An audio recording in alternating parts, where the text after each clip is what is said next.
కార్తీక పురాణం 18 అంబరీషుడి ఏకాదశి వ్రతం దుర్వాసుడు శపించుట. ద్వాదశి ఎంతటి విశిష్టమైనదనేది కార్తీక పురాణంలో కనిపిస్తుంది. అందుకు ఉదాహరణగా అంబరీషుడి కార్తీక ఏకాదశి వ్రతాచారణ చెప్పబడుతోంది. అంబరీషుడు శ్రీ మహావిష్ణువు భక్తుల జాబితాలో ముందువరుసలో కనిపిస్తాడు. అలాంటి అంబరీషుడు క్రమం తప్పకుండా ఏకాదశి వ్రతాన్ని ఆచరించేవాడు. ఎంతో నియమనిష్టలను పాటిస్తూ ఏకాదశి వ్రతాన్ని నిర్వహించేవాడు. అలా ఒకసారి ఆయన కార్తీక మాసంలోని ఏకాదశి వ్రతాన్ని నిర్వహిస్తాడు. ఏకాదశి రోజున ఉపవాసం ఉన్నవారు ద్వాదశి తిథి దాటిపోకముందే పారాయణం చేయాలి. అంటే ఆహారం తీసుకోవాలి. ఇది తప్పనిసరి నియమం. అందువలన ద్వాదశి పారాయణం చేయడానికి అంబరీషుడు సిద్ధమవుతూ ఉండగా దుర్వాస మహర్షి అక్కడికి వస్తాడు.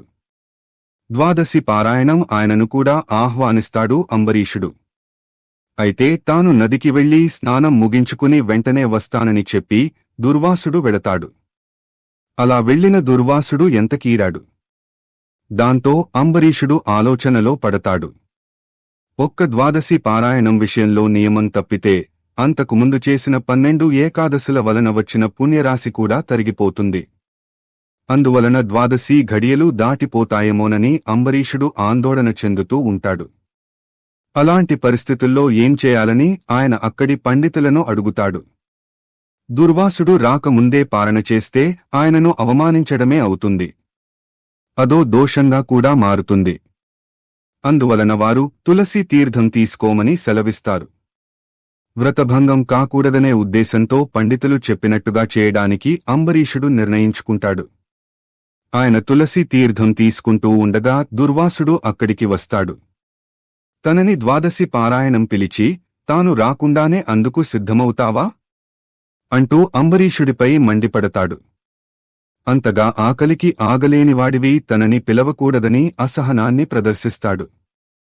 ఇది ఖచ్చితంగా తనని అవమానించాలనే ఉద్దేశంతో చేసినదే అంటూ ఆగ్రహావేశాలను వ్యక్తం చేస్తాడు.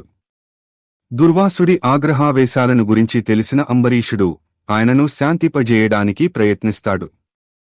అయినా ఆయన ఎంతమాత్రం వినిపించుకోకుండా 10 నీచమైన జన్మలను పొందమని శపిస్తాడు. అంతేకాకుండా కృత్య అనే శక్తిని సృష్టించి అంబరీషుడిపైకి పంపిస్తాడు. అది చాలా వేగంగా అంబరీషుడిపైకి వస్తూ ఉంటుంది. దాంతో ఇలాంటి పరిస్థితుల నుంచి తనని ఆ శ్రీ మహావిష్ణువే కాపాడాలంటూ అంబరీషుడు తలుచుకుంటాడు. దాంతో ఆయన పూజా మందిరంలో ఉంచబడిన విష్ణు చక్రం, సుదర్శన చక్రం యొక్క శక్తిని పొంది ఆ కృత్యను అంతమొందిస్తుంది. అంతేకాకుండా ఆ సుదర్శన చక్రం దుర్వాసుడి వైపు దూసుకు వస్తుంటుంది. దాంతో ఆయనకి విషయం అర్థమై అక్కడి నుంచి పరుగందుకుంటాడు. బ్రహ్మదేవుడి దగ్గరికి, పరమేశ్వరుడి దగ్గరికి వెళ్లి తనని కాపాడమని అడుగుతాడు. సుదర్శన చక్రాన్ని నిరోధించే విషయంలో వారు అనాసక్తిని చూపుతారు.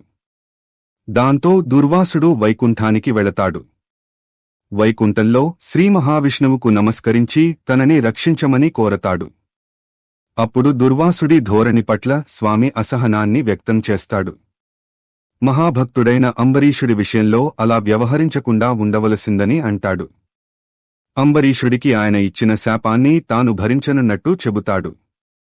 ఏ కారణాల వలన తాను ఏ అవతారాలను ధరించనున్నది చెబుతాడు. అలా స్వామి తను ధరించనున్న దశావతారాలను గురించి వివరిస్తాడు.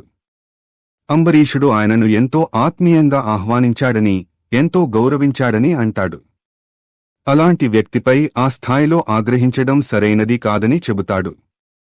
వ్రత నియమం ప్రకారమే అంబరీషుడు అలా చేశాడే తప్ప మరో ఉద్దేశం అతనికి లేదని అంటాడు. ఒకసారి అంబరీషుడిని శపించిన ఆయన అంతటితో ఊరుకోకుండా మరో శాపాన్ని ఇవ్వడానికి ప్రయత్నించినప్పుడే తాను సుదర్శన చక్రాన్ని నియమించవలసి వచ్చింది అని చెబుతాడు.